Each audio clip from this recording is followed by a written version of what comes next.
Courtesy of Bevan, VK5BD's ATV channel and YouTube channel, VK1WIA National News, Wireless Weather and Radio Sport is next.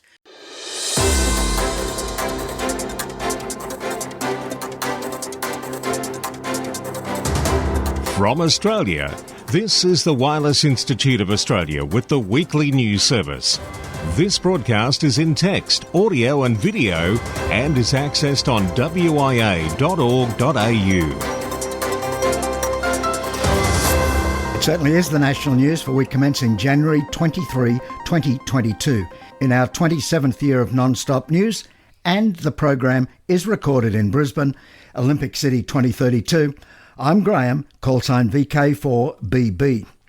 In today's news, along with the usual suspects, Jason, Felix and Cole will be joined by WIA Director Secretary Peter Klee, call sign VK8ZZ.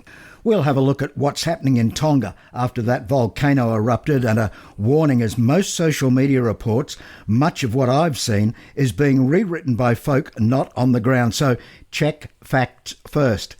But that undersea volcano has been captured on video. And when we talk of Tonga, it's worth understanding Tonga is in fact a 176 island Polynesian kingdom. Yep, 176. Can't see the forest for the trees? That's a real problem for 5G technology. In contest news, and we are mighty proud that the WIA contest news is, in our humble opinion, the best contest news on the air in VK, and it's heard every week thanks to our guru VK1WIA, who this week will announce that starting today, the 23rd, 2 special event stations to commemorate 1900 years since Hadrian's Wall was built, the northern frontier of the mighty Roman Empire, and which was the inspiration for the wall in George R.R. Martin's Game of Thrones, will go to air. So, settle back. It's a 30-minute trip through the wonderful world of amateur radio, broadcast without any political spin or misleading innuendos. And as Fox News used to say, welcome to the non-spin zone. No, you haven't tuned the ether stirrer.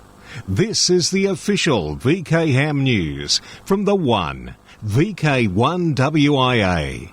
Now let's welcome the Wireless Institute of Australia's Secretary, Peter VK8ZZ. Thanks, Graham, and good morning, listeners.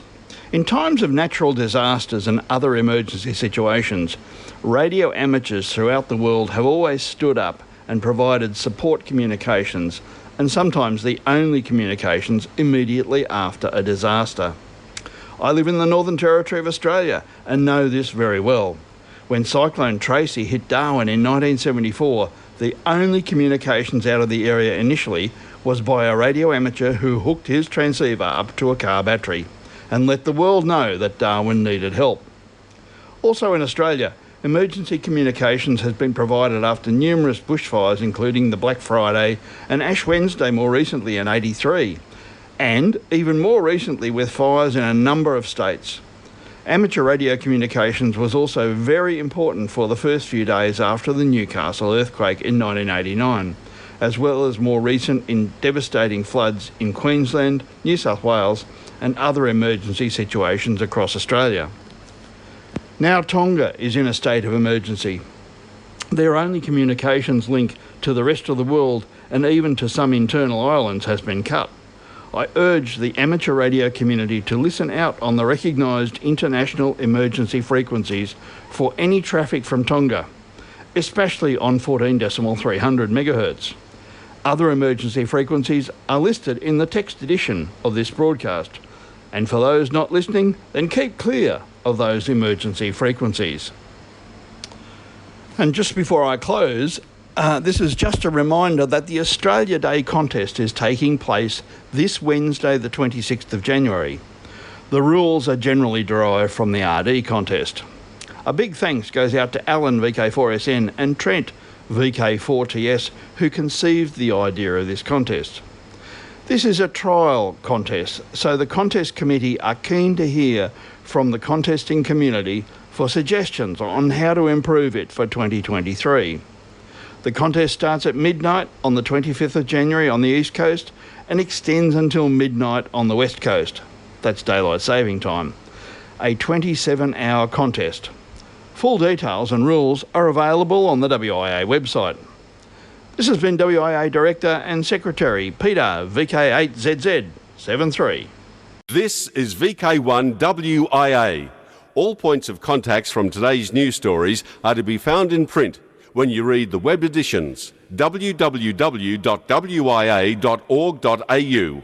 Now, international news with Jason, VK2LAW. Hello. Commencing news from Region 1. Radio News Service celebrates 53rd year. On Wednesday, January 19th, IRTS celebrated the 53rd anniversary of the Radio News Service.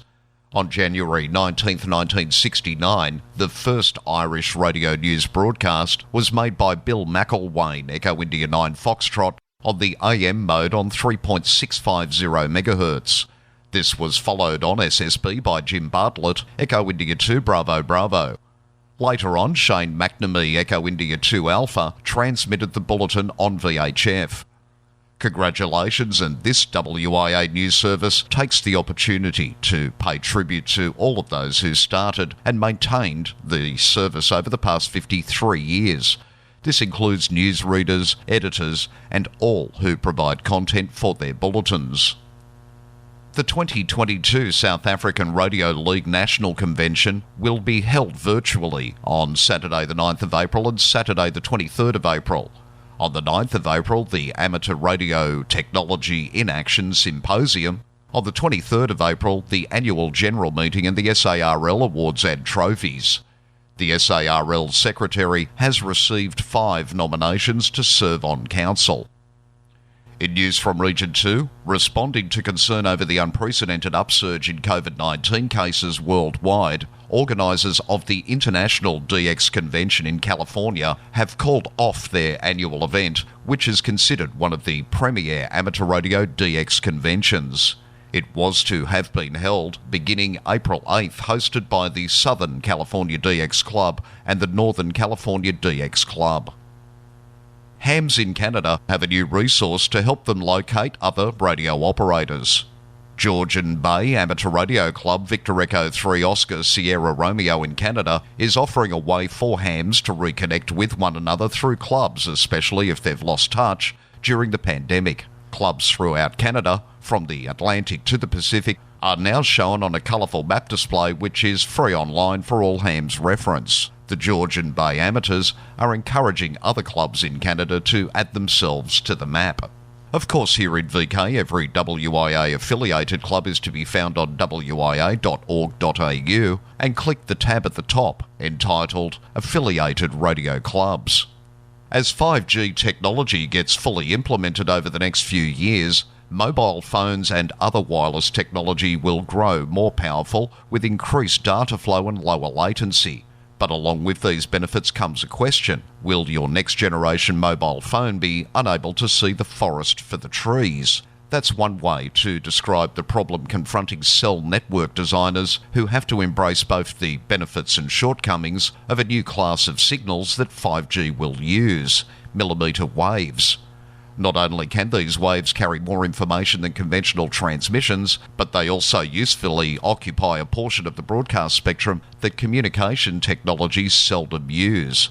A major concern in an age where broadcasters vie for portions of spectrum like prospectors staking out territory. As seen in criticalcoms.com.au, the US National Institute of Standards and Technology, NIST, has set out to solve this problem by measuring trees' effect on millimetre waves. The effort could make a profound difference to our next generation devices' ability to see the 5G antenna that may soon sprout. In news from Region 3, undersea volcanic eruptions seen from space and shock waves picked up by members of a ham radio club in the United Kingdom. That undersea volcano that erupted near the Pacific island of Tonga has been captured on video. The powerful and destructive blast was threatening to totally overwhelm the Polynesian kingdom in the South Pacific.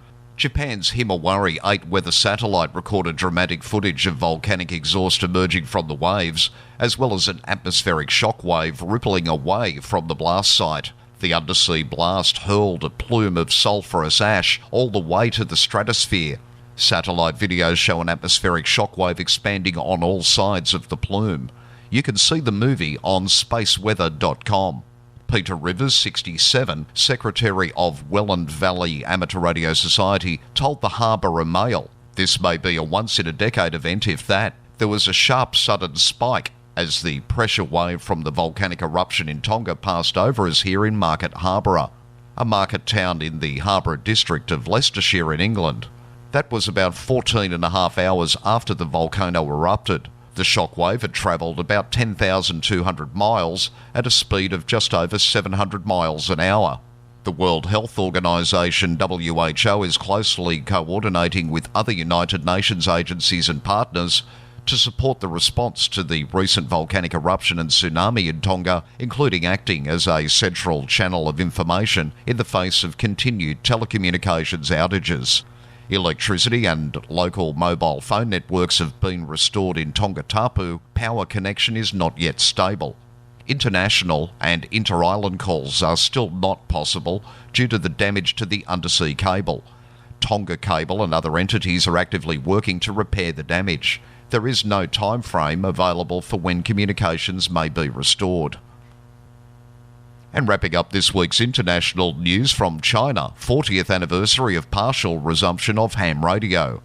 In 1982, amateur radio was partially permitted in China, but it wasn't until 1992 that permission was finally granted to establish personal amateur radio stations in the home.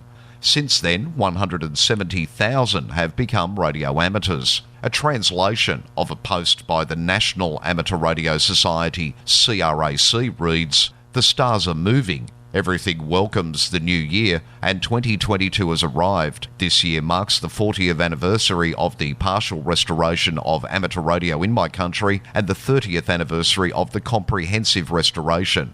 In the 1980s, under the vigorous promotion of the older generation of amateur radio operators and workers, and with the support of relevant departments, my country's amateur radio activity sprouted again in the new wind of reform and opening up.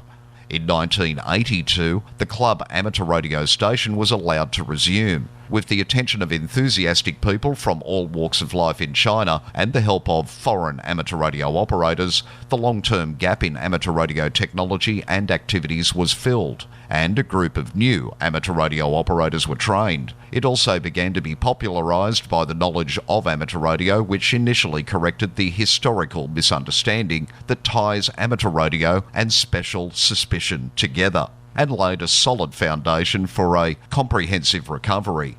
In 1992, the amateur radio business was fully opened. In the following 10 years, the number of amateur radio stations and operators in the country increased sharply by more than 2 orders of magnitude, and the popularity expanded rapidly. For WIA National News, in Sydney, I'm Jason, VK2LAW.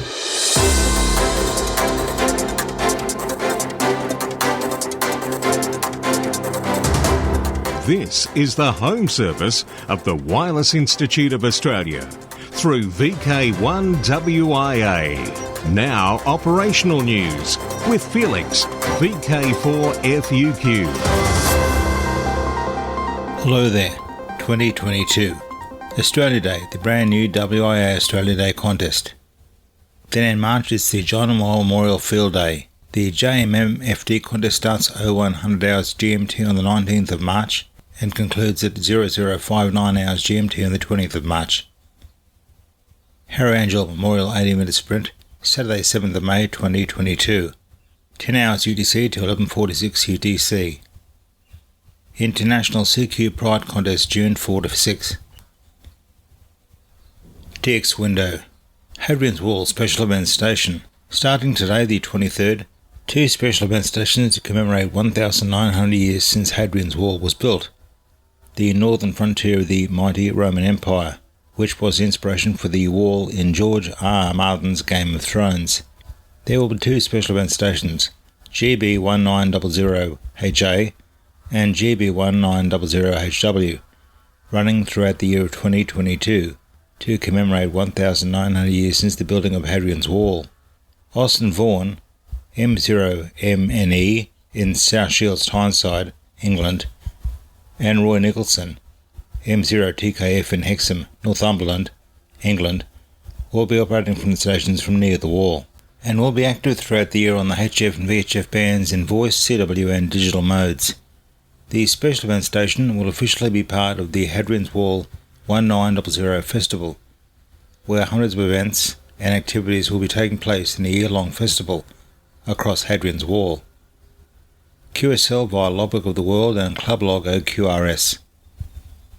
See QRZ.com for more info on GB1900HA and GB1900HW. Time, gentlemen, time. A 30-minute once-in-a-lifetime opportunity. Details shortly. German North Pole de-expedition. Operators Martina DF3TS and Thomas DC8TM will activate Svalbard as JW/home calls to start their de-expedition between April the 9th and 12th. Activity will be on SSB NFT8.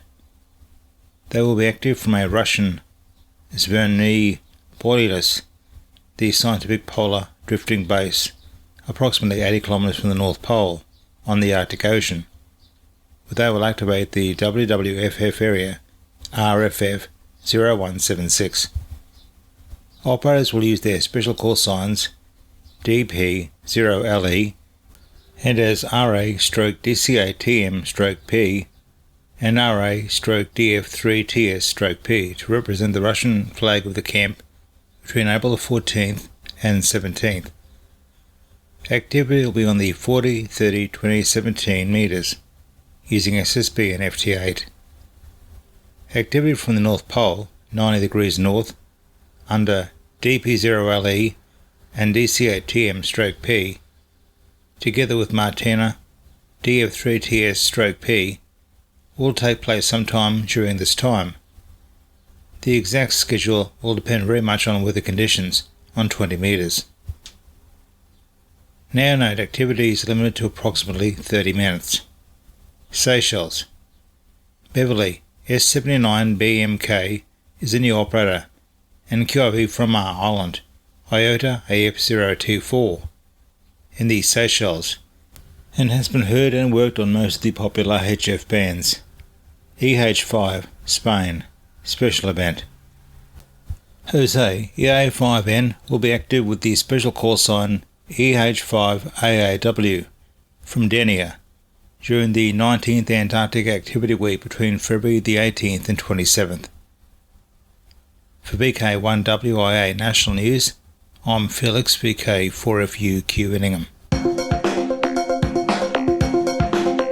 Across Australia from the VK1WIA, you're tuned to the WIA National News Service in Albury-Wodonga.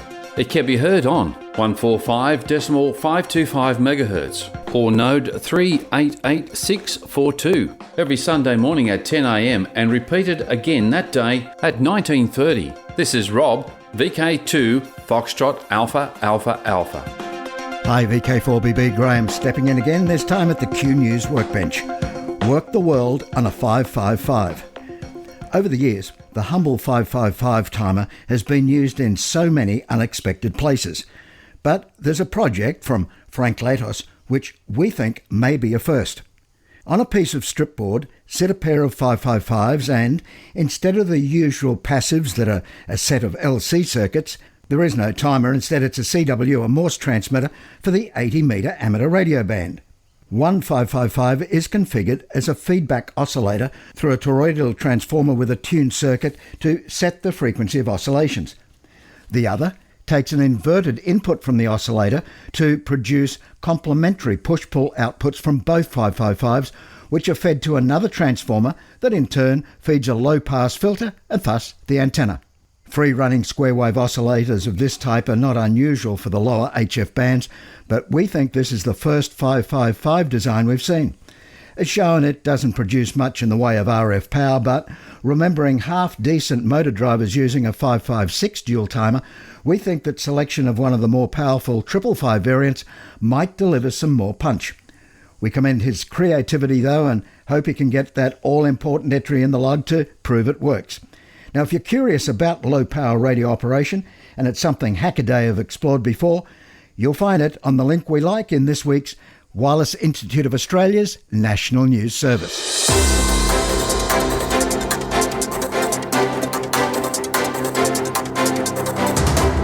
This is the home service of the Wireless Institute of Australia through VK1WIA.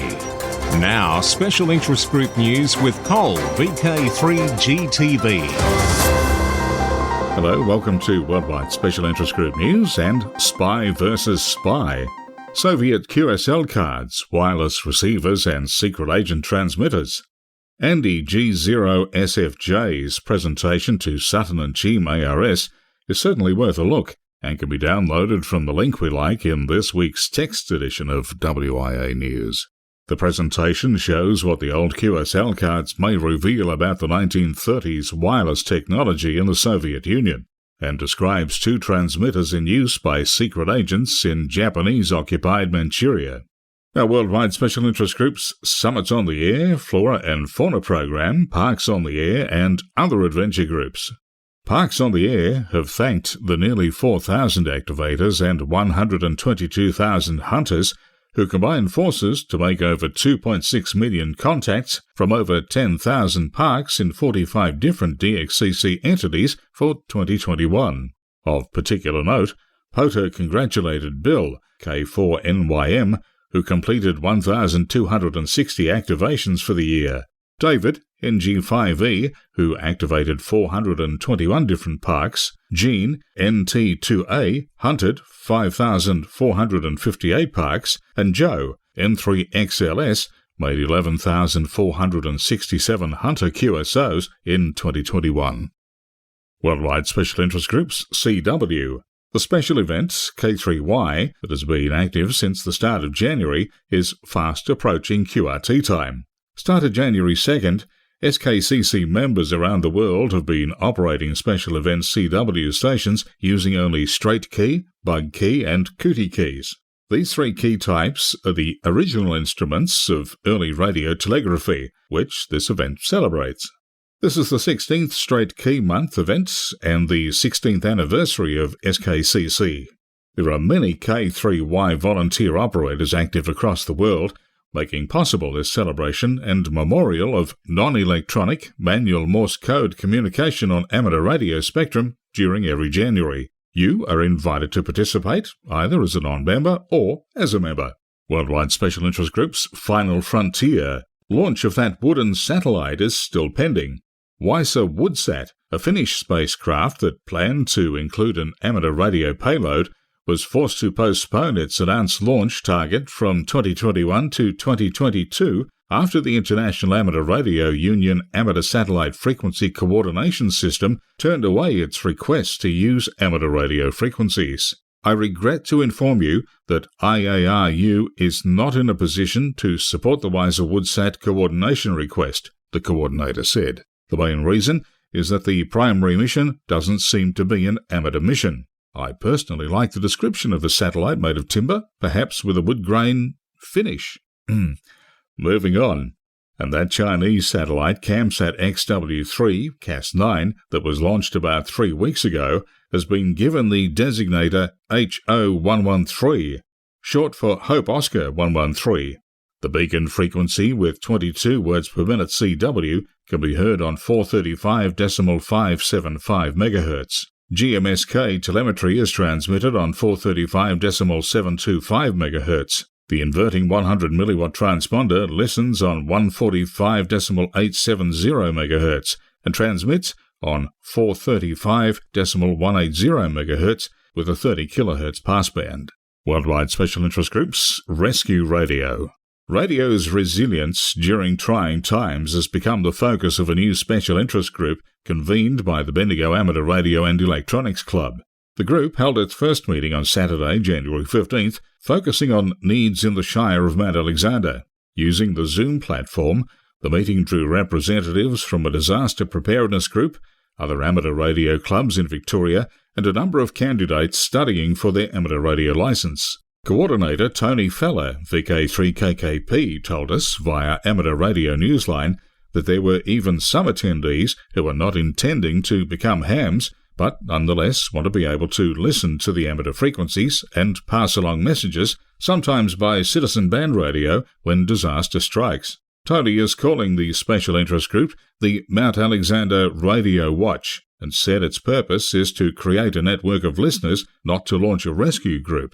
He said the Bendigo Club is also working with the Greater Bendigo Council to create a mechanism to link area residents with the local council if they experience difficulties during disasters. Tony said the process will be ongoing in Mount Alexander and that other special interest groups are being organised shire by shire. Meanwhile, he said he hopes other shires will set up similar groups of their own and perhaps send a representative to the next Mount Alexander meeting. Worldwide Special Interest Groups, Radio Scouting. The Victoria-only Scout Jamboree, VicJam, has concluded. Scouts from all over Victoria converged on Elmore in central Victoria for 10 days of exciting activities and entertainment. For those of us involved in setting up, operating events and packing up, we spent 3 weeks on the site. I caught up with Philip Adams, VK3JNI, from the Scout Radio and Electronic Service Unit to tell us about the amateur radio station on site with a special event call sign VI3JAM. Welcome to VI3JAM, the amateur radio station of the Victorian Jamboree. This amateur radio station has been built by the amateurs, which are mostly Scout members, and it's there to provide amateur radio activities for the Scouts on the camp. We find we have a lot of the Scouts coming in multiple times. Some of them enjoy fox hunting, some of them enjoy just sitting listening to the Kiwi SDR and poking around the world at the signals that they can hear there. We've got a Morse code computer which is lets them try their hand at Morse code, and that's working fine. Doing quite a lot of digital work at the moment on FT8 and Whisper mainly. We've got slow scan television running between buildings here, and we were receiving the slow scan from the International Space Station when that was running earlier in the week. Of course, we've got the high frequency transceivers. They're active on 20 and 40 metres or on 40 and 80 metres in the evening, and we combine that with Echolink and our local repeaters. The antenna system we're using on site, we've got two antennas that are dedicated for HF. One is an 80 metres resonant off-centre fed dipole, and then we've got a 40 metre resonant off-centre fed dipole for running off at 90 degrees of that. So we pick up things from two directions there. They're standing on 12 metre masts above the ground, and we also have a vertical out there that's end-fed tuned, which is sitting on top of a chicken wire, 25 metres by 25 metres of chicken wire on the ground, to give us an earth to work against, and that's proving very successful as well. Thanks, Philip. And speaking of successful, November Alpha 1 Sierra Sierra, November Alpha 1 Sierra Sierra. This is Alpha Bravo 1 Oscar Charlie for a scheduled school contact. Over. Go ahead, this is November Alpha 1 Sierra Sierra. Over. USL, Mark. Good. Thank you so much for doing the contact with us today. Are you ready for the students' questions? Over. Let's do it.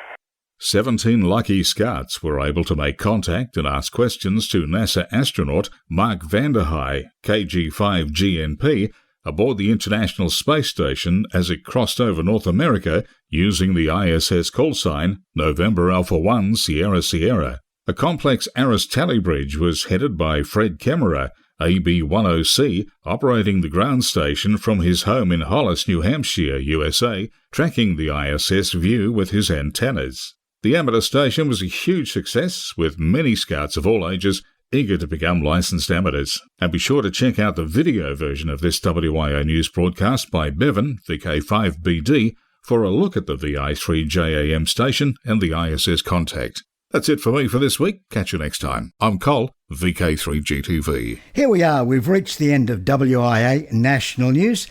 Time to have a quick look at the 2022 social scene. And thanks to VK7WI, we hear the Reist Open Day happens Sunday, January 30 in VK7. From VK3PDG, we hear Spark Rosebud Radio Fest happens February 13 at 9:30am.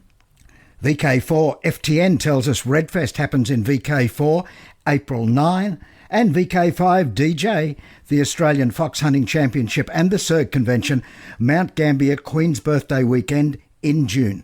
So now, until we do meet again, I'm Graham, VK4BB.